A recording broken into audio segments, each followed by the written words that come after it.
Assalomu alaykum jigarlar. Bugun Yangiqo'rg'onning Boy mahallasiga kelganmiz. Eshikdan kiraverishga ko'payli eshiklarda ko'rpa to'shak joylagani, buni ustida konteynerda polidan qo'yiladi ekan. Ko'rpa to'shak joylagani ko'payli eshiklarda yopib to'sib berganmiz. Razmerlarni o'lchab zakazga qilingan ishlar. Bu tarafda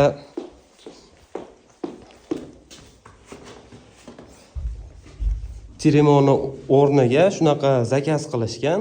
Bular ham zakaz asosida yasalgan. Bu yonlariga atir, xullas shunaqa narsalar, keyin betiga oynak qo'yib berganmiz. Tepasiga nasosli eshiklar joylashtirilgan.